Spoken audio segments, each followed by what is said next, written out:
Hello, ladies and gentlemen, and welcome to Terraria. So I did some quick inventory organization, put things away, realized I need a trinkets chest. But yeah, I just figured I'd do a little bit of that off screen, and I'll try to do that from now on. Now, we're gonna jump right back onto things. The goal for tonight is to go ahead and get some platinum. Also, I apologize for saying ladies and gentlemen, not being inclusive to anyone who doesn't think of themselves as a lady or a gentleman. So, hello ladies, gentlemen, any, just, I don't know, divine beings from other worlds, strange cats floating in men's bathrooms and radio stations, people who just don't conform to the current binary standards of gender, whatever. I don't give a shit. I don't really mind whatever you identify as. I'm pretty willing to call you, you know, just as long as you're a cool person, you won't talk about video games. Or maybe not even video games, maybe just something that I'm interested in. Who knows, man? So, just to recap, last episode we killed a giant flying brain. No, I'm sorry, we didn't kill a giant flying brain. We destroyed hearts within the Crimson Lands in order to... I think Crimson Lands is the name of an actual game. We destroyed hearts in order to summon the brain of Cthulhu. And then we just kind of like failed at fighting it. So... yeah. Next time I'll be more prepared, probably. I mean, that's what I'm getting this stuff for. Speaking of being more prepared, I didn't bring the things I needed. Hang on. It's fine, guys.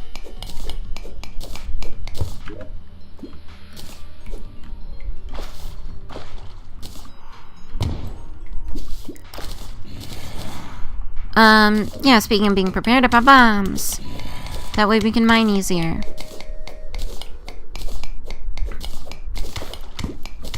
I didn't think about bringing slime in order to make them into sticky bombs, so that's why I said I didn't bring all the stuff I needed. But hey.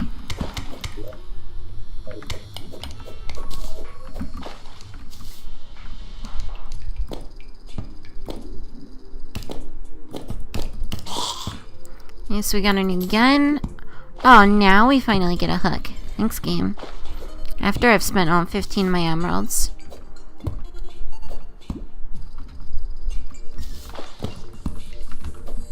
Okay.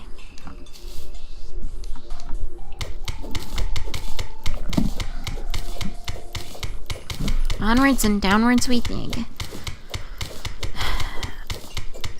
I say I'm doing this for platinum, but of course I continue to use this same place, mostly because it's just generally quite a useful one for, well, obviously it's the most easily accessible way to get to the deepest resources in caves, which, you know, that's a pretty big reason to use it. But as well as that, continuing to dig this down always is going to bring us closer and closer to hell and obsidian and just other rare resources that we need. Obsidian can actually be mined with bombs, but it's really, really inefficient to do so, to the point where it might be useful for progression, but it's not good.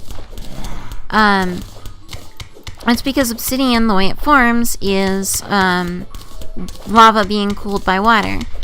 So it can only form a layer at a time. There are, of course, ways to basically make infinite obsidian. People make obsidian generators a lot. I actually don't know if infinite obsidian is still a possibility within the current version of the game. Because for the longest time, the water physics had a bug where if you dropped a bucket of water and you picked up a portion of it at the right time, you would get a full bucket out of not a full bucket of water placed. So it was basically, there's a pump system with the wiring, and people use that in order to make an automated version of this, and then you could just sit there and mine, and it would constantly pump out more water and more lava, because lava followed these same exact rules. It was just slower, which actually made it easier to use. And yeah, but they updated the water physics, and I actually don't know if that's still a possibility. Water physics are much more efficient now, for one thing, which that's awesome. It's really great that on a server you don't have to worry about the fact that when you would mine something out, it'd be pretty messed up for a while and, like, you know, freeze all water physics on the server. It was a major concern when you were dealing with playing with other people, especially like if the two of you were doing something separately. If you're playing together, okay, you're both experiencing the same amount of water physics fuck-ups.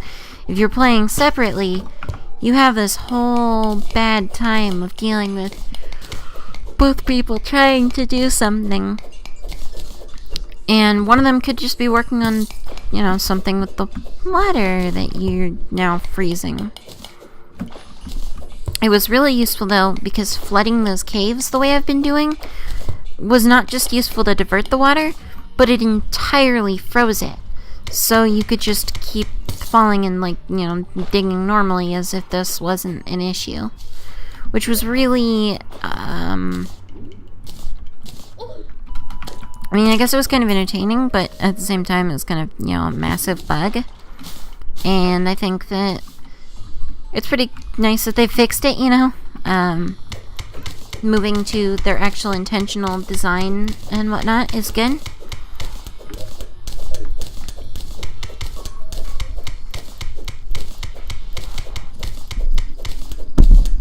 Oh, I apologize for moving the mic the way I did. I did not mean to move it. I meant to only move the pop filter.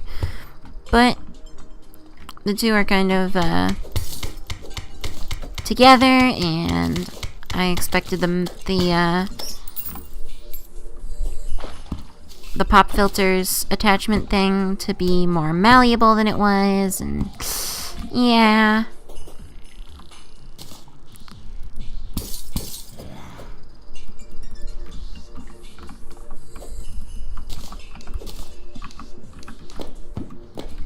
There we go. That lets me see for a little bit.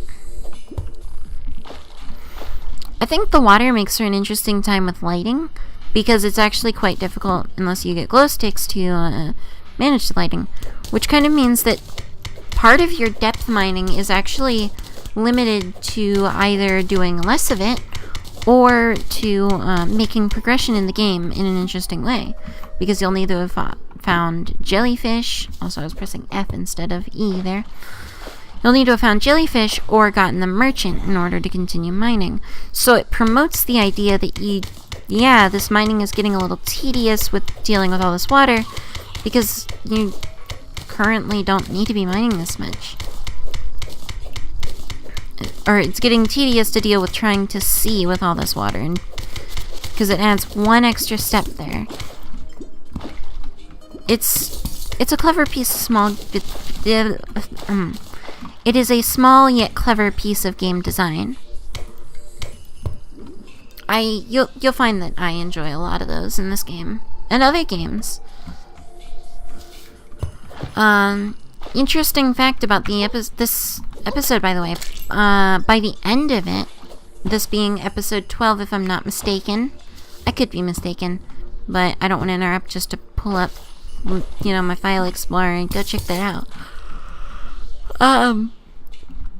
In any case, by the end of this episode, you'll have watched almost 6 hours of me playing a video game. Then, I don't know, it just hit me kind of heavily that this is just part of my routine now.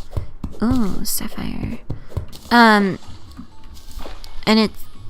it's just sunk in very easily with me that, yep, okay, I'm recording Terraria tonight. And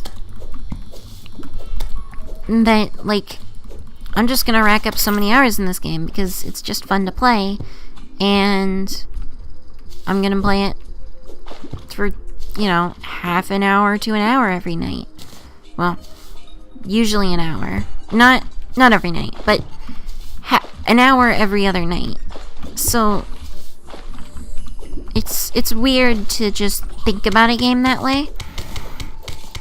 I'm very used to like playing a game for a large amount of hours and then burning myself out on it completely. Like, absolutely burning myself out.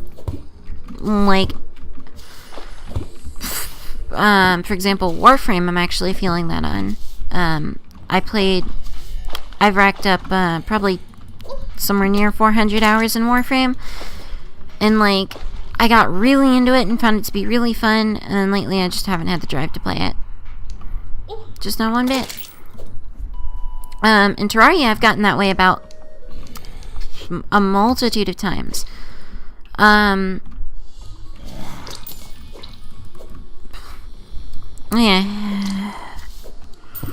I apologize, my brain kind of stopped working there. I'm a little bit tired. But Terraria, I have racked up a decent amount of hours.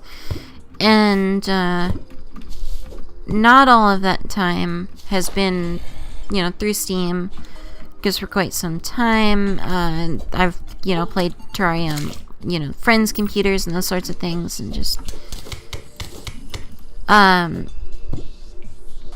I've been playing it for a long time. Probably at most 4 or 5 updates after release. I'm not 100% sure there, but you know, it's been a while for me. It's been awesome to like play this game as it's evolved, and basically there were several updates that were huge to the game where I would get really, really into the game, and then I stopped playing for a while because I racked up, you know, like just hours upon hours a night playing it and playing it and playing it, and, you know, not getting sleep, and just generally burned myself out on the game. And then another update would come out, and I'm like, holy shit, it's like a whole new game. And it really was. It really is. If you compared this to Launch Terraria is garbage. Now, not comparing this to Launch Terraria on its own at launch is easily worth the price that it was sold at. I think it was $20. 15 maybe. I know it was not more than 20. I really feel like on launch, Terraria had a lot more content than I could have ever expected, actually.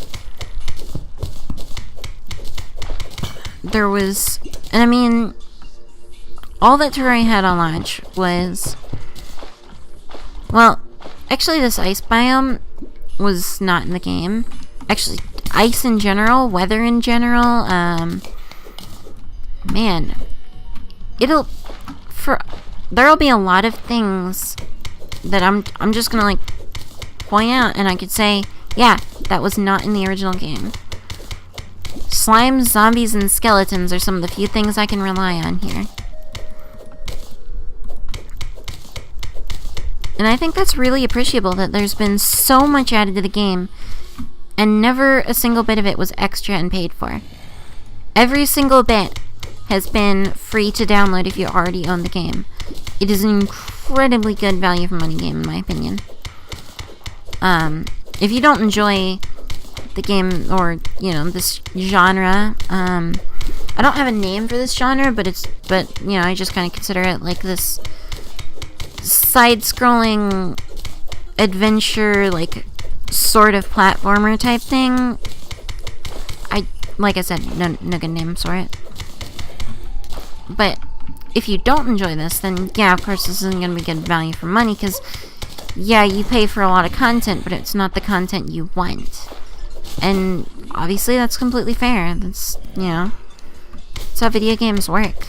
But if you're into this sort of idea, if this game looks good, incredible value for money.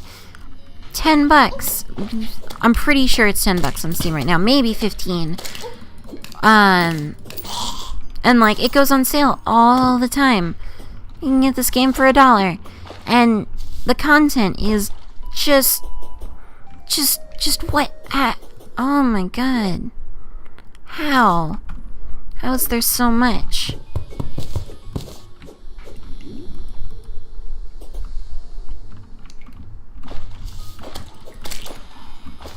Piranhas were one of the things in the original game. So were bats, but not ice bats, because obviously those are ice bats and not normal bats. I believe their stats are different, by the way, and they're not just reskins. Well, I guess if their stats are different, they're still kind of just reskins, but shush.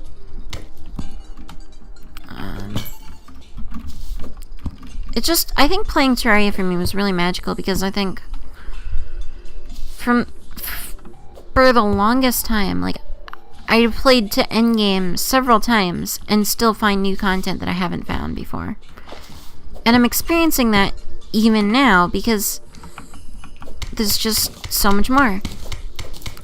And I mean, the last time I played and got to decent endgame for what endgame was at the time, it was quite a while back. So while I'm quite knowledgeable about this game and its series, also another Blizzard in a bottle, huh? While I consider myself quite knowledgeable about this game, at the same time, there's so much more to discover that even I'm not, you know, even I don't know everything. I remember one of my biggest things was I would play on a multiplayer server. Like, the first time I played multiplayer online on just someone's server where there were a bunch of buildings that other people made, and it's really weird, and honestly, I do not enjoy playing Terraria that way. I think that's good for Minecraft, but I don't think that sort of community play is how I like to play Terraria, because it feels like a single player or a sort of 4-player co-op RPG. Less so than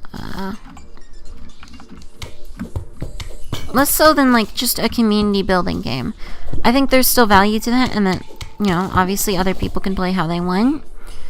But it's not how I enjoy it. But in any case, I remember one of my first things was I was playing and I saw some guy who was inside of an area and he was walking on a ceiling. And I had no clue. Absolutely no clue how this worked. And I had endgame gear. I was logging onto the server with really good gear. It turns out there were gravitation potions that I never got one somehow. And that was really cool. I honestly thought he was hacking. It was quite amusing.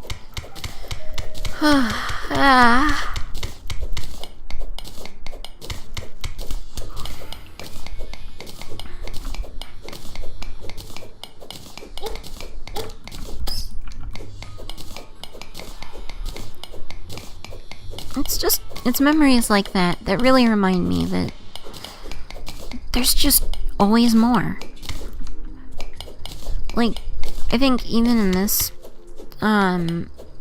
place, we haven't gotten nearly all of the ores and the gems that we can find in the game. We haven't gotten many of the things. One of my favorite things is that this game continues to promote world exploration, because you kind of get tiers of when things are safe to do, but as well as that... Oh, what are you doing there, water physics? Huh. That was weird. But like, sure, you kind of get an idea of what your world is, but your world is always changing. The biggest factors to that are, if we look at our map now, we have the Crimson. The Crimson is the biggest, second biggest piece of your world is always changing that I can think of. Because, and the corruption follows the same rule.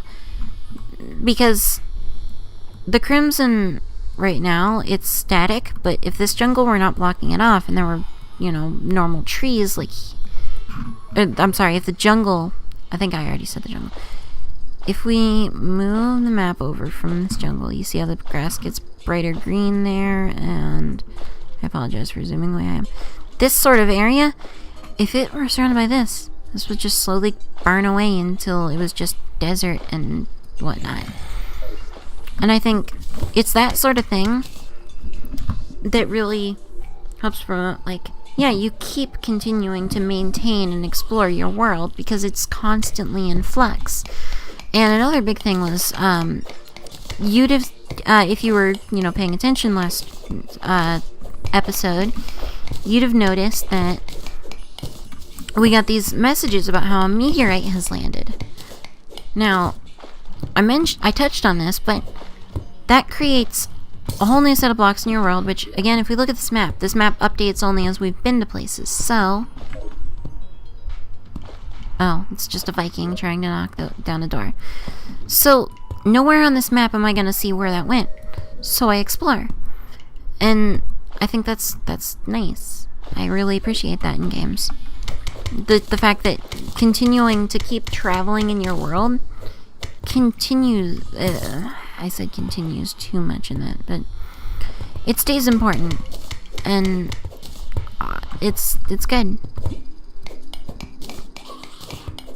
It's not like it's making you explore new areas to find new resources all the time. It makes you do that sometimes, and I think that's good too. But then it tells you, hey, remember to check out the current stuff that exists. Remember to appreciate this place. Maybe you're gonna build something here. And I think this game combines your building element and your sort of crafting and mining and RPG element pretty well. I think, like, you get this feeling with the game that I don't know. I'm trying to think what it is exactly. Jeez, I'm really bad with these bombs.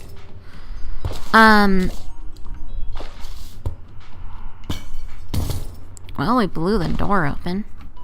Okay, at this point it might be just easier to do this.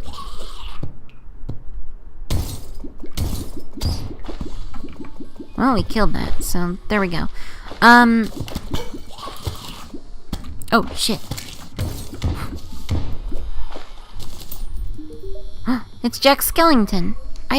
Oh, is he Jack Sellington? He's Jack Sellington. Oh my god. I've never seen this guy before. That's great. Does he just, like, stick around underground and stuff? Oh man, more bombs, please. That counterweight sounds good. Oh, I just spent a gold on that. Whoops. Man, that's so cool. Aww. That's actually amazing. Rattle me bones. Okay. Oh, right, we have money to spend. I should not. But no,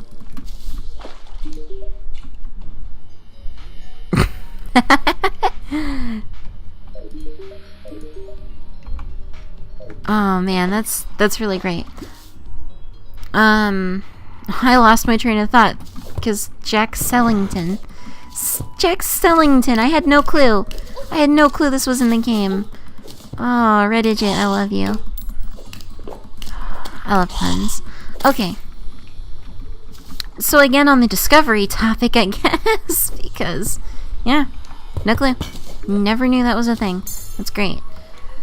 Oh yeah, counterweights are actually a cool mechanic. Ooh, is that silver or is that... Either way, it's useful. It's platinum. Yes! What we came here for, finally. What am I doing? I have bombs.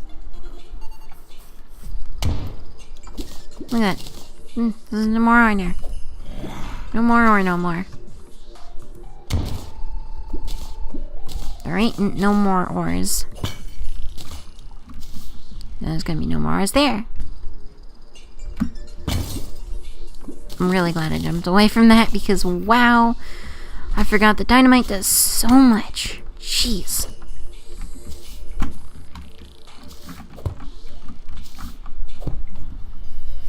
What? Tom?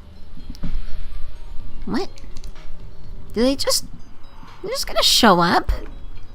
Like, I had... Wait. I need to go check. Is he just gonna keep following me around? Or is that a different one? Did two skeletal vendors just come in and start selling me shit? Or is that one and he's just called Tom and like now that I've unlocked him he's just gonna be around in caves? Or oh my goodness, this is so weird. I'm actually mechanically curious because this is the only NPC I've seen who does not reside in a house. And I don't think he does. Yeah, no, he doesn't reside in a house. He just shows up in the caves. So I'm really curious about his mechanics because all the other NPCs in the game that I know of, they spawn basically under a condition of player state. They I'm taking this and I'm taking this. Despite the fact that I was actually going to bomb this area, that's still good fine. But yeah, with all other NPCs, you have a player's state of like having killed a boss or having such amount of silver or any of those that get checked, and I think they just get checked at the start of a day, but I could be wrong there actually. But, you know, if they're true, then it says, okay, the NPC can spawn, and once the NPC has spawned once, then from that point on, you can always get another, I'm pretty sure. So it's really, really weird to have this one NPC who doesn't follow that mechanic, since that means they just show up underground, sometimes. There are other NPCs we're going to encounter that show up underground, but they become able to spawn in our houses afterward. Examples of that are the Mechanic, the Wizard, and the Goblin Tinkerer. The Goblin Tinkerer only shows up after the Goblin Invasion. The Wizard only shows up after hard mode. And the Mechanic only shows up in the dungeon.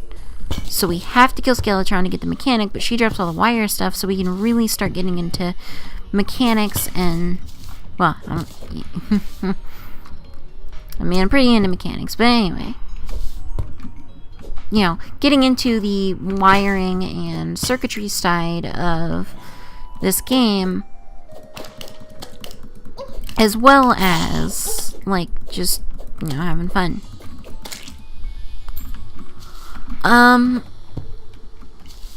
So yeah, time to get, I think we're gonna, you know, cap off soon, so I want to go ahead and make my way out of here. That's an example of something that, like, could not, wow, actually rude. What?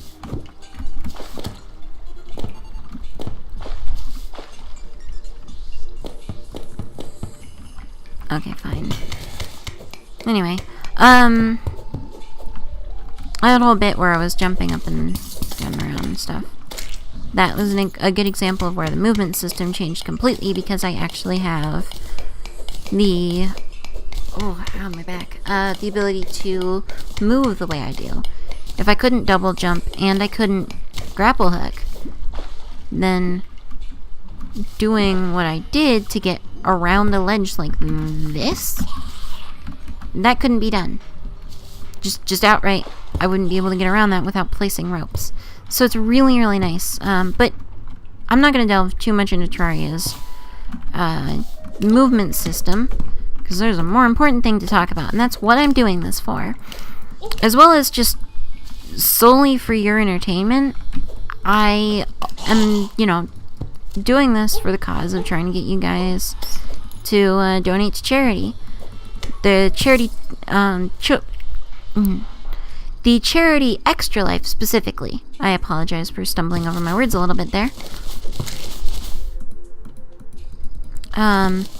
So Extra Life is a charity organization that donates to the Children's Miracle Network, and in turn, that donates to children's hospitals across the United States and Canada. All of us in the Extra Life group are, doing our best to try and raise money, and we make our own donations as much as we can, given our own financial situations. And if you'd like to help out, there are links in the description below so that you might, just 1 second, I thought I saw something, so that you might be able to figure stuff out for yourself. If you'd like to make a donation, like I said, links in the description, that sort of thing. Oh, that's what that's worth. That's what that was. Oh, those are spiders. Otherwise, feel free to just spread the word about the streams and the YouTube videos. Can you tell I'm not used to doing this on YouTube as much as I am live stream yet? Despite being 12 episodes into a Let's Play. Yeah. Otherwise, feel free to check out the rest of our channel. We upload stream VODs when people remember to. And, as well as stream VODs, we try to upload our own YouTube content. I'm currently the only person doing Let's Plays, but I'd like to change that. I'd love to get more people in on this, and yeah. Thank you for watching. Have a lovely day, night, evening, wherever you are. I will see you again next time with an empty inventory, and just yeah. Goodbye.